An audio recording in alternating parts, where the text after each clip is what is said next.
Hello everyone, welcome back to Gyan Bucket. To আজি ক্লাসটোত ইংলিশৰ এটা test আনিছো যেমাৰখিনি আমি কৰিলো গ্ৰামাৰ সেকশনৰ তাৰ পৰা টোটাল আমি 50 কোৱেশ্চনছ কৰিম 50টা প্ৰশ্ন কৰিম আপোনালোকে কিমান নম্বৰ পাই সকলোৱে জনাই দিব কৰিব পাৰিছেনে নাই কাৰণ যেমাৰখিনি মই কৰালো আপোনালোকক তাৰ ওপৰত বেছ কৰি পেলাই মই এই টেষ্টটো লৈ আহিছো যাতে আপোনালোকে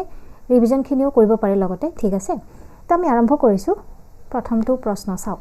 ইয়াত দুটা স্টেটমেন্ট দিয়া আছে মানে দুটা ইয়াত সেন্টেন্স দিয়া আছে তাৰ কোনটো কাৰেক্ট হয় কোনটো শুদ্ধ হয় আপোনালোকে ক'ব লাগে প্ৰথমটো চাও I don't think it is your house it is somebody else দ্বিতীয়টো দিয়া আছে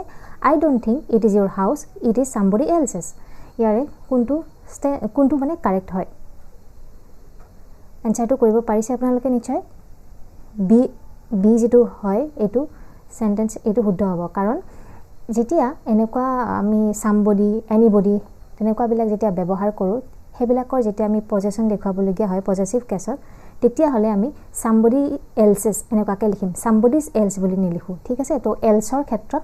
এই ৰুলটো আপোনালোকে মনত ৰাখিব ঠিক আছে তো এনেকুৱাকে আহিলে আপোনালোকে এটা কৰিব পাৰিব somebody anybody nobody এনেকুৱাকে যদি থাকে তেতিয়া হলে somebody else's okay anybody else's তেনেকুৱাকে হ'ব ঠিক আছে পিছৰটো আনসাৰ কৰক opposite gender of widow is তো widowৰ বিপৰীত লিংগ কি সুধিছে আমাক অপচনবোৰ চাই লওক আপোনালোকে উত্তৰটো কি হ'ব উত্তৰ হৈছে widower widowৰ বিপৰীত লিংগ হৈছে widower next what is the plural form of story story plural form বহুবচন এটো story মানে হৈছে মানে তলা ওকে ফ্লোর তো ইয়াৰে বহুবচন কি হ'ব ইয়াৰ উত্তৰটো হ'ব STORYS এটা S লাগি যাব ঠিক আছে stories তাৰ পিছৰ ইয়াতে আমাক এৰৰ আছে নেকি সুধিছে আমাক চাৰিটা ভাগ কৰি দিছে সেন্টেন্সটোত আৰু ইয়াতে আমি বাছি উলিয়াব লাগিব ইয়াৰ কোনটো ইনকাৰেক্ট হয় ঠিক আছে বা এৰৰ আছে নে নাই প্ৰথমতে চাও কি কৈছে প্ৰথম এটো দিয়া আছে I like তাৰ পিছত দিয়া আছে the poetries of Byron and Shelley তো কি হয় ইয়াতে কৰাইছো এইখিনি আপোনালোকক মই ধৰিব পাৰিছে নিশ্চয় সকলে এৰৰ কোড আছে বিট আছে বি পাৰ্টটো তোমাৰ এৰৰ আছে কিয় কাৰণ poetries নহয় ৰাইট poetries নহয় কি হ'ব poetry ঠিক আছে I like the poetries বুলি আমি ক'ব নোৱাৰো তাৰ পিছৰটো উত্তৰটো কৰক dash is a person who goes from one place to another especially in search of work তো কোনো এজন ব্যক্তি যেতিয়া এখন ঠাইৰ পৰা আন এখন ঠাইলৈ ঘূৰি ফুৰে কামৰ সন্ধানত তো তেতিয়া কি বুলি কয় nomad emigrant migrant immigrant কি হ'ব ইয়াৰ উত্তৰটো migrant ওকে migrant বুলি কোৱা হয় তো আপোনালোকে কাউন্ট কৰি গৈ থাকিব যিমানখিনি শুদ্ধ উত্তৰ কৰিব পাৰিছে আৰু শেষত জনাই দিব ইয়াৰ পিছৰটো কৰক আনসাৰ পাৰ্ট কৰি দিয়া আছে আমি ইয়াতে এৰৰ উলিয়াব লাগে আছে নে নাই প্ৰথমতে দিয়া আছে চাও kettles are not allowed to তাৰ পিছত দিয়া আছে enter this ground আৰু দিয়া আছে আমাক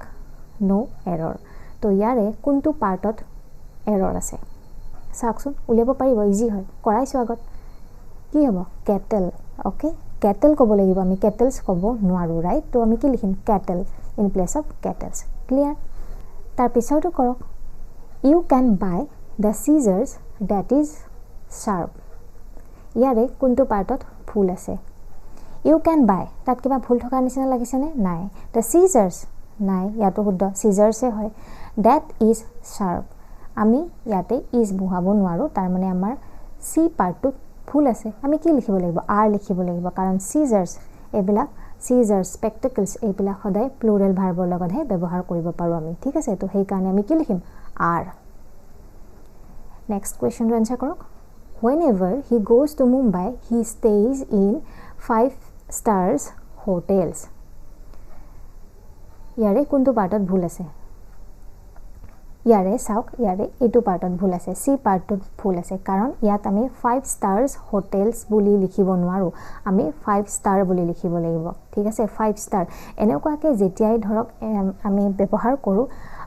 মানে যেতিয়া compound noun numerical plus noun আমি ব্যৱহাৰ কৰো তেতিয়া হলে আমি এনেকে লিখিব লাগে 10 day tour 10 year old boy 5 rupees note আমি ক'ব নোৱাৰো ঠিক আছে 5 foot long room তেনেকে আমি লিখিব লাগিব এইটো কথা মনত ৰাখিব আপোনালোকে ইয়াৰ পৰাও এৰৰ উলিয়াব দিয়ে পৰীক্ষাত তাৰ পিছৰটো আনসাৰ কৰক a farmer was leading access to his field for planting early in the morning ইয়াতে কোনটো পাৰ্টত এৰৰ আছে বিচাৰকচোন এ ফাৰ্মাৰ ওয়াজ লিডিং ইয়াত আমি কোনো এৰৰ দেখা নাই অক্সেছ বুলি আমি পাইছিলো জানো অক্সেছটো নহয় কি হ'ব অক্সেন ৰাইট কাৰণ অক্সৰ বহুবচন কি হয় অক্সেন তো তাৰ মানে আমাৰ এই বি পাৰ্টটোতে আমি এৰৰটো পালো ঠিক আছে তাৰ পিছৰটো কৰক opposite gender of wizard is wizard মানে আসলে জাদুঘৰ ৰাইট তো উইজাৰ্ডৰ বিপৰীত লিংগটো সুধিছে আমাক উইজাৰ্ডৰ কি হয় wizard witch right option number C টো আমাৰ উত্তৰ হ'ব তাৰ পিছৰটো কৰক These data are very useful to arrive at correct conclusion. ইয়াৰে কোনটো পাৰ্টত এৰৰ থকা নিচিনা লাগিছে চাওক this data are লিখা আছে আৰু ইফালে this লিখা আছে thisৰ লগত আমি ব্যৱহাৰ কৰিব নোৱাৰো আৰু তাৰ মানে আমি ইয়াত হলনি কৰিব লাগিব আমি লিখিব লাগিব these right these data are তেনেকৈ আমি লিখিব লাগিব তেতিয়া এটো শুদ্ধ হৈ যাব গতিকে আমাৰ এই পাৰ্টটোতে এৰৰটো আছিল ধৰিব পাৰিছে নিশ্চয় আপোনালোকে তাৰ পিছৰটো চাওক এতিয়া দুটা সেন্টেন্স দিয়া আছে ইয়াৰে কোনটো শুদ্ধ হয় আমি উলিয়াব লাগে প্ৰথমটো দিয়া আছে চাওক where are my spectacles দ্বিতীয়টো দিয়া আছে where is my spectacles তাৰ মানে মোৰ চশমাযোৰ ক'ত তো ইয়াতে কোনটো হ'ব are হ'ব নে is হ'ব এটো সকলোৱে কৰিব পাৰিছে ইয়াতে are হ'ব ওকে তাৰ মানে অপচন নম্বৰ এ টো আমাৰ শুদ্ধ হ'ব কাৰণ spectaclesৰ লগত আমি সদায় প্লুৰাল ভাৰ্ব ব্যৱহাৰ কৰো ঠিক আছে প্লুৰালৰ নিচিনাকৈ আমি ব্যৱহাৰ কৰো তাৰ পিছৰটো কৰক What is the plural form of man lover? Man lover বহুবচন কি হয়? Men lover, men lovers, men lovers, men's lovers. তো এইবিলাক অকমান কনফিউজন হৈ যায় কিছুমানৰ তো এনেকুৱা বিলাক ভালকে চাব আপোনালোকে men lover হলে কি হ'ব men lovers হ'ব plural ঠিক আছে men lovers ইয়াতে men হৈ না যায় তো হেতু মন কৰিব যেনেকৈ আমি men servant কৰিছিলো men servants but ইয়াতে man lover to men lovers হৈ না যায় men lovers হয় ঠিক আছে তাৰ পিছৰটো কৰক the committee could not come to a final conclusion ইয়াতে কোট এৰৰ আছে ধৰিব পাৰিছেনে the committee ইয়াতো কোনো এৰৰ নাই could not come to ইয়াতো কোনো এৰৰ নাই a final conclusion ইয়াত এৰৰ আছে নে নাই কি হ'ব নো এৰৰ হ'ব নে কি হ'ব নাই ইয়াত এৰৰ আছে এৰৰটো হৈছে আমি ইয়াত ফাইনেল আৰু কনক্লুজন একেলগে ব্যৱহাৰ কৰিব নোৱাৰো কাৰণ কনক্লুজন মানে হৈছে সিদ্ধান্ত ৰাইট তো ফাইনেল কনক্লুজন এটো মানে আমি দুটা মানে একে টাইপত কোৱা হয় না গতিকে আমি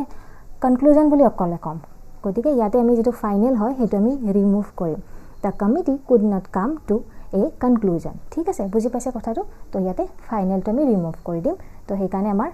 সি টোত এৰৰ আছে তাৰ পিছৰটোৰ আনসাৰ কৰক কোনটো পাৰ্টত এৰৰ আছে উলিয়াব লাগে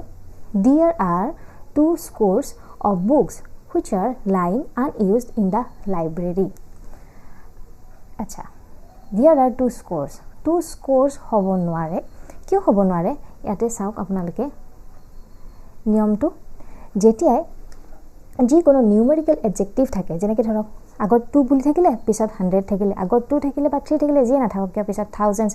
5 dozen এনেকে যদি থাকে 2 score 2 million 3 lakh এনেকে যেতিয়া থাকিব তাত আমি 200s বুলি ক'ব নোৱাৰো 5 dozens বুলি ক'ব নোৱাৰো 2 scores বুলি ক'ব নোৱাৰো ঠিক আছে এইটো আমি সিঙ্গুলাৰ হিচাপে ল'ব লাগিব বাট যদি আমি কওঁ যে hundreds of তেতিয়া ক'ব পাৰি hundreds of তেনেকে ক'ব পাৰি কিন্তু 200s বুলি ক'ব নোৱাৰি তো এই কথাটো আপোনালোকে মন কৰিব সেই কাৰণে আমাৰ ইয়াত scores নহয় ঠিক আছে 2 score হ'ব তো সেই কাৰণে আমাৰ ইয়াত এৰৰটো এই পাৰ্টটোতে আছে এই পাৰ্টত আছে ঠিক আছে তো কথাটো বুজি পাইছে এইখিনি কথাও সাইড হ'ব তাৰ পিছৰটো what is the plural form of fox foxৰ বহুবচন হৈছে ইজি হয় foxৰ বহুবচন কি হ'ব foxৰ বহুবচন foxes তাৰ পিছত এইটোৰ উত্তৰটো কৰক ইয়াতো আমি এৰৰ বাছি উলিয়াব লাগে all his sister-in-laws are married and settled in UK তো আমাক কি কৈছে তেওঁৰ মানে যিমানখিনি sister-in-law আছে সকলোখিনি কি হ'ল বিয়া পাতি UK settle হ'ল আমাক মিনিংটো হেতুৱে বুজাইছে ন তো তাৰ মানে sister-in-law আমি বহুবচন বনাব লাগে গোটেইখিনি sister-in-law হেতু বুজাইছে sister-in-law mother-in-law father-in-law daughter-in-law কৈছিল ন সেইবিলাকক যেতিয়া আমি বহুবচন বনাম তেতিয়া আমি s টো ক'ত লগাম ইয়াত লগাম জানো নো ইয়াতহে লগাম sisters in law ঠিক আছে তো আমাৰ এৰৰ এই পাৰ্টটোতে আছে কি হ'ব লাগিছিলে all his sisters in law are married and settled in UK তো ধৰিব পাৰিছে কথাটো কেনেবাকে এৰৰ বিলাক আহিব পাৰে তো এইবিলাক সৰু কথা জানে আপোনালোকে পঢ়ি থৈছে কিন্তু এনেকে দি দিলে অকমান খেলিমেলি হয় গতিকে তাৰ কাৰণে ৰিভিজনৰ দৰকাৰ আৰু হেতু পৰীক্ষা নজুৱালৈকে সকলে কৰি থাকিব next masculine gender of peahen is peahenor পুংলিঙ্গ হদিছে peahenor পুংলিঙ্গ কি হ'ব কক পিকক কি হ'ব peahen peacock right peacock next answer কৰক feminine gender of man servant or feminine মানে স্ত্ৰীলিঙ্গ কি হ'ব maid servant হ'ব right maid servant এইবিলাক female woman lady এইবিলাক নহয় maid servant next দুটা আমাক দিয়া আছে sentence তাৰ পৰা আমি বাছি উলিয়াব লাগে কোনটো শুদ্ধ হয় there are 26 letters in English alphabets ইয়াতে আছে alphabets ইয়াতে আছে alphabet তো correct কোনটো হয় alphabets নে alphabet answer হ'ব option number B কাৰণ there are 26 letters in English alphabet হয় alphabets নহয় right next answer কৰক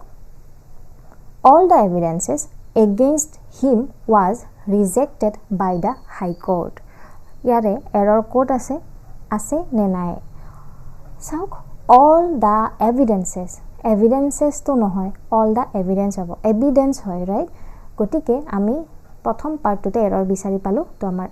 কি হ'ব উত্তৰ এই পাৰ্টটোত আমাৰ এৰৰ আছে ঠিক আছে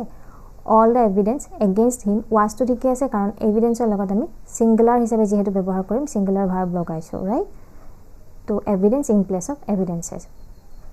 নেক্সট কৰক write the collective noun used to describe the number of cattle এই collective nounৰ পৰা এই টপিকটোৰ পৰা প্ৰশ্ন আহি থাকে আপোনালোকে চাইট হ'ব মই এটা ভিডিও আপোনালোকক বনাই দিম ইম্পৰ্টেন্ট যিখিনি আছে ঠিক আছে তো ইয়াৰে যিখিনি কেটেলৰ কালেক্টিভ নাউনটো যদি আমি কওঁ তেতিয়া হলে হয় কি হাৰ্ড ওকে হাৰ্ড এইটো টপিকৰ ওপৰত ভিডিও মই দিয়া হোৱা নাই আপোনালোকক ইম্পৰ্টেন্ট হয় দি দিম আগলৈ ঠিক আছে তো ইয়াৰে উত্তৰটো হাৰ্ড হ'ব নেক্সট হৈছে there is no dash in the compartment ইয়াতে স্পেস লিখিম নে রুম লিখিম নে প্লেস লিখিম আমি কি লিখিম there is no room in the compartment space বুলি ক'লে যিকোনো খালি ঠাই যিকোনো খালি জায়গা বুজোৱা হয় এম্পটি স্পেস ওকে এম্পটি যিকোনো ঠাইকে বুজোৱা হয় এম্পটি প্লেস হলে ৰুম বুলি ক'লে ধৰক ঠাইখিনি খালি আছে কিন্তু মানে অকুপাই আমি কৰিব পাৰো তেনেকুৱা অৰ্থাৎ ৰুম ব্যৱহাৰ কৰা হয় আৰু ধৰক এনেকুৱা যিবিলাক সেন্টেন্স আছে এইবিলাকত ৰুমেই ব্যৱহাৰ কৰা হয় ৰুম শব্দটো ব্যৱহাৰ কৰা হয় স্পেস নকব ৰুমটোৱে শুদ্ধ হয় ঠিক আছে তো আহি থাকে পৰীক্ষাত ইয়াতে ৰুম হ'ব নেক্সট টু কৰক he is a man of dash principles হ'ব নে প্ৰিন্সিপালস হ'ব প্ৰিন্সিপাল মানে কি অধ্যক্ষ ৰাইট প্ৰিন্সিপালস মানে কি সিদ্ধান্ত বা নীতি তো ইয়াতে কোনটো শুদ্ধ হয় অপচন নম্বৰ বি টো হ'ব প্ৰিন্সিপালস তো মনত ৰাখিব এনেকুৱা শব্দবিলাক নেক্সট টু আনসাৰ কৰক my brother has read pages after pages of the bible তো ইয়াৰে কোনটো পাৰ্টত ভুল আছে তো চাব my brother ইয়াতে তো ভুল নাই my brother শুদ্ধই হয় right নে কিবা ভুল আছে নাই তো then has read ইয়াতে আকৌ ভুল নাই pages after pages of the bible ইয়াতে ভুলটো আছে কি ভুল আছে pages after pages তো এনেকুৱা যেতিয়া noun prepositionৰ পিছত repeat হ'ব ন তেতিয়া s হ'ব নোৱাৰে মানে প্লুৰেল হ'ব নোৱাৰে পেজ আফটাৰ পেজ হ'ব অফ দা বাইবেল তো এৰৰ আছে আমাৰ ইয়াতে সি পাৰ্টটো বুজি পাইছে কথাটো ইয়াতে চাওক নাউন আফটাৰ প্ৰিপজিশন ইয়াত প্ৰিপজিশনৰ পিছত নাউন যেতিয়া ৰিপিট হ'ব তেতিয়া সিঙ্গুলাৰ ফৰ্ম ল'ব সদায় ফৰ এক্সাম্পল চাওক word for word door to door hour after hour ঠিক আছে ঠিক তেনেদৰে ইয়াত কি হৈছে পেজ আফটাৰ পেজ হ'ব তো হেতুৱে ইয়াতে এৰৰ আছিল তো মন কৰিব এইবিলাক তাৰ পিছত feminine gender of poet is পয়েটৰ স্ত্ৰীলিংগ কি হয় পয়েট পয়েটেছ ৰাইট পয়েটেছ তাৰ পিছতো কৰক এৰৰটো উলিয়াব লাগে I have not gone through the letter and so I am not aware of its content তো ইয়াতে কোনটো বাটত ভুল থকাৰ নিচিনা লাগিছে আপোনালোকৰ I have not gone ইয়াতে কি ভুল আছে নে no through the letter and so কি ভুল আছে নে no I am not aware of its content full content নহয় contents ইয়াতে এটা s লগাব আমি লাগিব হে কাৰণে আমাৰ সি পাৰ্টটোত ভুল আছে ঠিক আছে তো তাৰ পিছতো ডিসকভাৰী আৰু ইনভেনশন তাৰ ডিফাৰেন্সটো কি হয় আপোনালোকে জানে হয়তো তো ইয়াতে আমাৰ প্ৰশ্নটো হৈছে হেতুৱে the dash of America was done by Columbus কলম্বাসে আমেৰিকা আৱিষ্কাৰ কৰিছিলে ডিসকভাৰী নে ইনভেনশন কি হয় discovery right the discovery of America was done by Columbus কাৰণ ডিসকভাৰী শব্দটো আমি কেতিয়া ব্যৱহাৰ কৰোঁ যেতিয়া যিকোনো বস্তু এটা আছে এক্সিষ্ট কৰে কিন্তু কোনেও হেতু বিচাৰি পোৱা নাই তো তেতিয়া যেতিয়া হেতু বিচাৰি উলিয়াই তাত কোৱা হয় ডিসকভাৰী আৰু ইনভেনশন কেতিয়া হয় যেতিয়া বস্তুটো একেবাৰে নতুনকৈ উলিওৱা হয় টোটালি নিউ হয় ওকে নিজৰ আইডিয়া লগাই পেলাই যেতিয়া ডেভেলপ কৰা হয় ক্ৰিয়েট কৰা হয় তেতিয়া ইনভেনশন শব্দটো ব্যৱহাৰ কৰিব আদাৰৱাইজ যদি বস্তুটো আছে তেতিয়া ডিসকভাৰী শব্দটো ব্যৱহাৰ কৰিব ঠিক আছে তাৰ পিছত 29 এইটো আনসাৰ কৰক কোনটো পাৰ্টত ভুল আছে প্ৰথম পাৰ্টটো কি দিয়া আছে চাব it is difficult to find men servants in big cities because they are engaged in other professions ইয়াৰে কোনটো পাৰ্টত এৰৰ আছে it is difficult to find men servants তাৰ মানে ইয়াতে আমাক বহু বচন কৈছে servants কৈছে men servant হ'ব লাগিব নহলে men servants হ'ব লাগিব গতিকে আমি ইয়াতে এৰৰ পালো প্ৰথম পাৰ্টটোতে গতিকে কি হ'ব উত্তৰটো ইয়াতে এই পাৰ্টটোতে এৰৰ আছে men servants in place of men servants ঠিক আছে তাৰ পিছত feminine gender of governor is গভৰ্নৰৰ স্ত্ৰীলিংগ কি হয় ফেমিনিন জেন্ডাৰ গভৰ্নৰৰ হৈছে গভৰ্নেছ ৰাইট গভৰ্নেছ তাৰ পিছত I gave him 500 rupees notes for depositing in my saving account তো ইয়াৰে কোনটো পাৰ্টত ভুল আছে চাও I gave him 2 এটো শুদ্ধ হয় 500 rupees notes ইয়াতে rupees হ'ব নোৱাৰে ৰাইট তো ইয়াতে আমাৰ বি পাৰ্টটোত ভুল আছে কাৰণ আমি কি লিখিব লাগিব আমি কি লিখো এনেকে যেতিয়া হাইফেন দি পেলাই লিখা হয় 500 rupee লিখো না 500 rupees নিলিখো 500 rupee notes ঠিক আছে তাৰ পিছত masculine gender of Philly is Phillyৰ masculine gender Phillyৰ পুংলিংগ হদিছে তো ইয়াৰে কোনটো হ'ব ইয়াৰে cold ওকে Philly cold তাৰ পিছতো হৈছে এষ্ট্ৰোলজাৰ আৰু এষ্ট্ৰোনমাৰ এই দুটাৰ মাজত ডিফাৰেন্স জানেনে আপোনালোকে যদি জানে তেতিয়া হলে এইটো উত্তৰ কৰিব পাৰিব কাৰণ চাওক he consults and dash before starting any new business তো তেওঁ যেতিয়া যিকোনো নতুন বিজনেছ আৰম্ভ কৰে তাৰ আগতে এষ্ট্ৰোলজাৰক কনসাল্ট কৰে নে এষ্ট্ৰোনমাৰক কনসাল্ট কৰে এষ্ট্ৰোলজাৰ মানে হৈছে জ্যোতিষী এষ্ট্ৰোনমাৰ মানে হৈছে জ্যোতিৰ্বিজ্ঞানী তো ইয়াৰে জ্যোতিষীক কনসাল্ট কৰে ৰাইট তো আনসাৰ কি হ'ব এষ্ট্ৰোলজাৰ ঠিক আছে এষ্ট্ৰোলজাৰ তাৰ পিছৰটো কৰক কাৰ্নিভোৰছ ড্যাশ অন হাৰ্বিভোৰছ আচ্ছা মাংসভোজীবিলাকে তৃণভোজীবিলাকক প্ৰাৰ্থনা কৰে নে শিকাৰ কৰে কি কৰিব প্ৰাৰ্থনা হ'ব নে শিকাৰ হ'ব PREY মানে প্ৰে মানে হৈছে শিকাৰ PRAY মানে হৈছে প্ৰাৰ্থনা তো ইয়াতে কি হ'ব প্ৰে PREY কাৰণ শিকাৰহে কৰিব প্ৰাৰ্থনা কৰিব জানো তাৰ পিছৰটো কৰক the feminine form of ladies লেডৰ ফেমিনিন মানে স্ত্ৰীলিংগ হদিছে লেডৰ ফেমিনিন হৈছে কি হ'ব ইয়াৰে লেছ LASS তাৰ পিছৰটো কৰক what is the feminine gender of jackass jackassৰ স্ত্ৰীলিংগ হদিছে jackass option সমূহ চাই লওক কি হ'ব উত্তৰটো jackass janiass এইটো হৈছে ফেমিনিন নেক্সট এৰৰ উলিয়াব দিছে আমাক চাই লওক কি হ'ব it is a pity that it is a part next part to ki dia ase even 5 years old boys are engaged in hazardous factories to yare quote error thokana nisina lagise apnalokor part number B right part number B to bhul ase karon ami likhibo lagibo 5-year-old boys in place of 5 years old boys right 5-year-old boys 5 years old boys na hoy to mon koribo তাৰ পিছৰটো কৰক দা tables would ভুল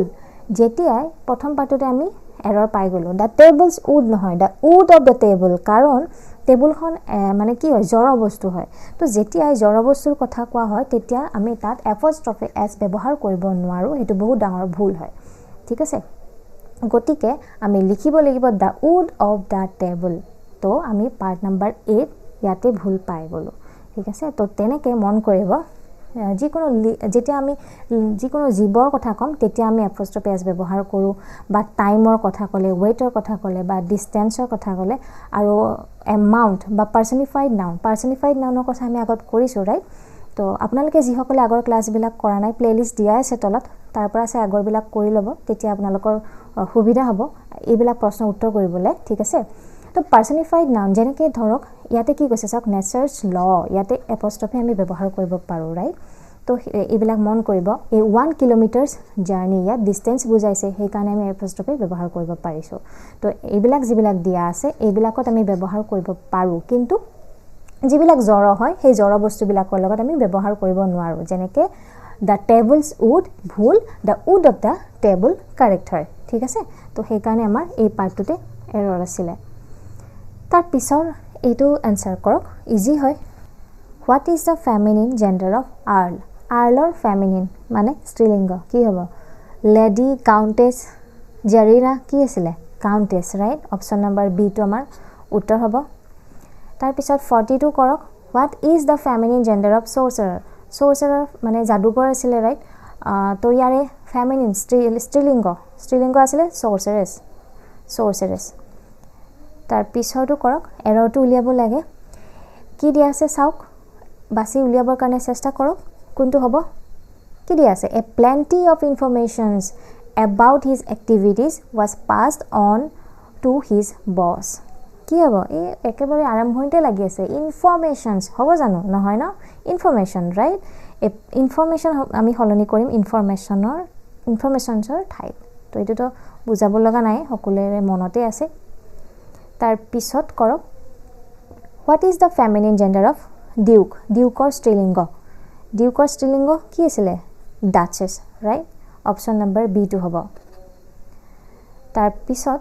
কুইজৰ বহুবচন সুধিছে what is the plural of কুইজৰ বহুবচন কি হ'ব কুইজৰ বহুবচন কুইজেছটো হয় বাৰু বাননটো কি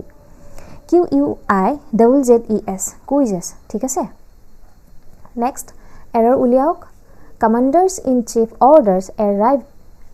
late and the forces had to retreat কি হ'ব ইয়াতে তো কমান্ডাৰ ইন চিফৰ অৰ্ডাৰৰ কথা কৈছে তাৰ মানে এপষ্ট্ৰফি আমি কোড ব্যৱহাৰ কৰিব লাগিব আমি ইয়াতে ব্যৱহাৰ কৰিব লাগিব পিছত তো এনেকুৱা নাউনত যেতিয়া আমি পজিশন দেখুৱাবলগীয়া হয় যদি আমি এপষ্ট্ৰফি এস ব্যৱহাৰ কৰিবলগীয়া হয় তেতিয়া হলে শেষত কৰে ইয়াতে নকৰে ঠিক আছে তো এইটোই আমাৰ ভুল তো পাৰ্ট এটোতে আমাৰ ভুল আছিল আমি ব্যৱহাৰ কৰিব লাগিব কি commander in chiefs in place of commanders in chief okay তো বুজি পাইছে কথাটো এনেকৈ চাই লব কোড এস টো লাগি আছে তাৰ পিছত ব্ৰাইডগ্ৰুমৰ স্ত্ৰীলিংগ সুধিছে তো দৰাৰ স্ত্ৰীলিংগ কি কইনা মানে কি ব্ৰাইড ঠিক আছে দৰা কইনা bridegroom bride next it is a 10 building এইটো এটা 10 মহলীয়া বিল্ডিং তো হেতু সাধু কথা হ'ব নে মহল মানে কোনটো হ'ব ইয়াৰে STORY ষ্টৰী মানে তো কাহিনী সাধু কথা জানে তো আমাৰ বাকি থাকিলে অপশ্যন নম্বৰ বি তো ইয়াতে এইটো শব্দ হ'ব ষ্টৰী STOREY ঠিক আছে STOREY 10 ষ্টৰী বিল্ডিং তাৰ পিছত what is the plural of লোকাছৰ প্লুৰেল ফৰ্মটো কি বহুবচন সুধিছে লোকাছ লোচাই LOCI ঠিক আছে নেক্সট এৰৰ উলিয়াও What is the criteria of selection in the examination? So what is the criteria of selection in the examination? মানে শুনিবলে অকমান আউট লাগিছে what is the criteria কাৰণ ইয়াতে ক্ৰাইটেৰিয়া বহুবচন হয় আৰু আমি লগাই থৈছো is গতিকে আমি ক্ৰাইটেৰিয়া ব্যৱহাৰ কৰিব নোৱাৰো ক্ৰাইটেৰিয়া সিঙ্গুলাৰ কি হয় ক্ৰাইটেৰিয়ন তো ক্ৰাইটেৰিয়ন ওকে ক্ৰাইটেৰিয়ন লিখিব লাগিব ইন প্লেস অফ ক্ৰাইটেৰিয়া তো ধৰিব পাৰিছে এৰৰ কোড আছিলে ইয়াতে এই পাৰ্টত এৰৰ আছিলে Next, what is the plural of Laos? Laosor বহুবচন Laos মানে অকনি তো অকনিৰ বহুবচন কি হ'ব lice LICE ঠিক আছে তাৰ পিছত আজিৰ শেষৰটো প্ৰশ্ন উত্তৰ কৰক question number 50 The dash report of the deceased has come তাৰ মানে মৃতকৰ ৰিপৰ্টটো আহিলে কোনটো ৰিপৰ্ট অটপসি নে বায়োপসি এই দুটা জানিবলগীয়া শব্দ হয় অটপসি আৰু বায়োপসিৰ মাজত ডিফাৰেন্সটো যদি নাজানে মই কৈ দিছো অটপসি হৈছে যিবিলাক ধৰক ডেড সেল তাৰ ওপৰত যেতিয়া এক্সামিনেশন কৰা হয় তেতিয়া অটপসি বুলি কোৱা হয় আৰু বায়োপসি হৈছে যেতিয়া লিভিং সেলৰ ওপৰত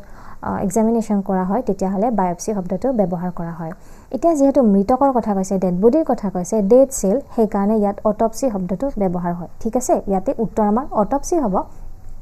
বায়ো বুলি ক'লে এই শব্দটোৰ পৰা আপোনালোকে মন কৰিব যে বায়ো মানে কি জীৱ ন বায়োলজি তো জীৱ বিজ্ঞান তো তেনেকুৱাকৈ মন কৰিব বায়ো বুলি ক'লে জীৱ মানে যিকেইটা জীয়াই আছে তাৰ সেলৰ ওপৰত যদি এক্সামিনেশ্যন হয় সেইটো বায়োপসি ঠিক আছে তো বুজি পাইছে ডিফাৰেন্সটো অটপসি আৰু বায়োপসি মনত ৰাখি থব তো 50টা আমি কৰিলো কিমান উত্তৰ কৰিব পাৰিছে আপোনালোকে শুদ্ধকে জনাই দিব সকলে ট্ৰাই কৰিবৰ কাৰণে ঠিক আছে আৰু ৰিভিজন কৰিব যিমানখিনি মই আপোনালোকক কৰাইছো এইটো আমি কি কৰিলো গম পাইছে সকলে নাউন চেপ্টাৰৰ পৰা কৰিলো ঠিক আছে তো নাউনৰ পৰা এনেকুৱা ধৰণৰ যিবিলাক প্ৰশ্ন আছে সেইবিলাক পৰীক্ষাত আহি থকা প্ৰশ্ন মই নকওঁ যে এইটো প্ৰশ্নই পৰীক্ষাত আহিব মই আপোনালোকক টাইপটো দেখাই দিছো এনেকুৱা ধৰণৰ যিবিলাক প্ৰশ্ন আপোনালোকে ৰিভিজন কৰিব ভালকে প্ৰেক্টিস কৰিব ঠিক আছে এনেকুৱা বিলাকে পৰীক্ষাত আহি থাকে হখনাই তো আমি নেক্সট ক্লাছত আৰু ইম্পৰ্টেন্ট টপিকৰ হৈতে লগ পাম থ্যাংক ইউ ভেৰি মাচ